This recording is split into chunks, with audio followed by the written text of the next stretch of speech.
Hello, નમસ્કાર મિત્રો. થંબનેલમાં જોઈ બરોબર જ સાંભળ્યું છે. આજે જ એટલે કે 1 સપ્ટેમ્બરે જ છે એ સુપ્રીમ કોર્ટનો એક ચુકાદો આવેલો છે, જેમાં સુપ્રીમ કોર્ટે નિર્ણય લીધો છે કે ટેટ વગરનો આખા દેશમાં કોઈ શિક્ષક હોવો જોઈએ નહીં. ટીચર એલિજિબિલિટી ટેસ્ટ પાસ કરેલી હશે તો જ એ શિક્ષક બનવાને લાયક ઠેરે. તો એ હવે પછીના આગામી સમયમાં આખા દેશમાં અને આપણા ગુજરાતમાં પણ લાગુ થઈ શકે છે. તો ટેટ વગર હવે નહીં ચાલે, નકર રાજીનામું આપવું પડશે. એનો વિગતવાર છે આપણે અભ્યાસ કરીશું કે શું શું એમાં સૂચનાઓ આપેલી છે. તો આજનો જ ખૂબ જ તાજો એક કહેવાય એવો એક નિર્ણય આવેલો છે. અન્ય આપણી એક ચેનલ છે, ખૂબ સારો એક પ્રતિભાવ મળ્યો છે, સબસ્ક્રાઈબ કરી દેજો. આ આપણી બીજી ચેનલ છે ને આ આપણી મેઇન ચેનલ છે, જેમાં આપણે એજ્યુકેશનલ વિડીયો મૂકીએ છીએ. તો આગળ આપણે ચર્ચા કરીએ કે આવી કંઈક છે એ નિર્ણય લેવામાં આવ્યો છે. ટેટ છે એ ફરજિયાત કરેલી છે, એટલે બધા શિક્ષકો માટે સેવા જાળવવા માટે અને પ્રમોશન માટે છે એ ટેટ હવે પાસ કરવી પડશે.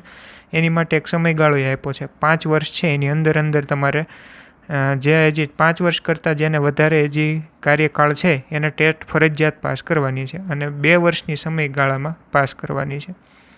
5 વર્ષ કે તેથી વધુ જેની સર્વિસ બાકી હોય તેને ટેટ પાસ કરવાની છે. જેને 5 વર્ષથી ઓછો છે, 5 વર્ષની અંદર નિવૃત્ત થઈ જાય છે, એની માટે ફરજિયાત નથી. 5 વર્ષ માટેની રક્ષા, જેને 5 વર્ષ બાકી છે 5 વર્ષની અંદર જે નિવૃત્ત થવાના છે એને ટેટ છે એ જરૂરી નથી. જો એને પ્રમોશન મેળવવું હોય તો ટેટની જરૂર પડશે, પ્રમોશન અટકશે. નકર અલ્પસંખ્યક સંખ્યાઓ છે લઘુમતી, એની માટે હજી એક બીજો નિર્ણય લેવાનો બાકી છે. પણ મોટાભાગની શાળાઓમાં આ નિર્ણય આવી ગયો છે. 5 વર્ષથી વધારે હજી કાર્યકાળ બાકી હોય તો ટેટ ફરજિયાતપણે 2 વર્ષની અંદર આપવી પડશે અને પાસ કરવી પડશે. સંક્ષેપમાં જોઈએ તો ટેટ પાસ કરવું છે એ ફરજિયાત છે તે શિક્ષકો માટે જેઓ હાલ સેવામાં છે. 5 વર્ષ કે તેથી વધારે એની સેવા હજી બાકી છે તો ટેટ ફક્ત 2 વર્ષની અંદર જ ફરજિયાતપણે પાસ કરવું પડશે. નહીં તો તેમને સેવામાં રહેવા માટે સ્થાયી નિવૃત્તિ અથવા તો ટર્મિનલ લાભો સાથે સેવાનું ત્યાગ કરવાની રજૂઆત, એટલે કે ટૂંકમાં રાજીનામું આપવું પડશે.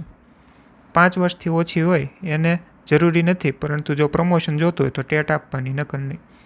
તો આ ખૂબ મહત્ત્વનો નિર્ણય લેવાયો છે. હવે જે લાગી ગયા છે એની વાત છે, જે લાગવાના છે એ તો ટેટ દેવાના જ છે. જે ઓલરેડી જે નોકરી કરે છે અને ટેટ વગર નોકરી કરે છે એને પ્રમોશન નહીં મળે, આગળ પગાર વધારો નહીં થાય.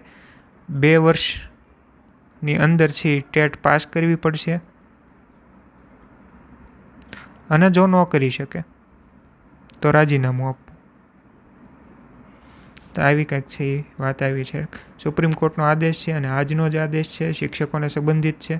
ટૂંકમાં આપણે બધી વાત કરી નાખી. પ્રમોશન માટે હવે ટેટ ફરજિયાત થઈ ગયું છે. પગાર વધારો પણ હવે ટેટ હશે તો જ હશે. 5 વર્ષની જેને બાકી હોય, 5 વર્ષથી વધારે બાકી હોય એને ટેટ ફરજિયાત પાસ કરવાની છે. આવી કંઈક છે એ માહિતી આવેલી છે. નિષ્કર્ષ શું નીકળ્યો? 2011 પહેલાં જેને નિયુક્તિ મેળવેલી છે એમને કોઈ આવું પ્રોબ્લેમ નહીં આવે, એ બધા સુરક્ષિત છે. પરંતુ જે નવા પ્રમોશન માટે છે એને ટેટ જરૂરી છે. 2011 પછી જે નિયુક્ત થયેલા છે એમને ટેટ ફરજિયાતપણે પાસ કરવી પડશે. તો ખૂબ સારો નિર્ણય છે. એ જ બધી વાત છે, ચર્ચા આપણે આમાં કરેલી છે. આ આપણી ચેનલ છે અદ્વૈતમ એકેડમી. આપણે આમાં છે શિક્ષણ અને મોટિવેશન વગેરેના વિડીયો મૂકવાના છીએ અને ખૂબ સારો પ્રતિભાવ તમારો રહ્યો છે. તો સબસ્ક્રાઈબ કરી નાખજો.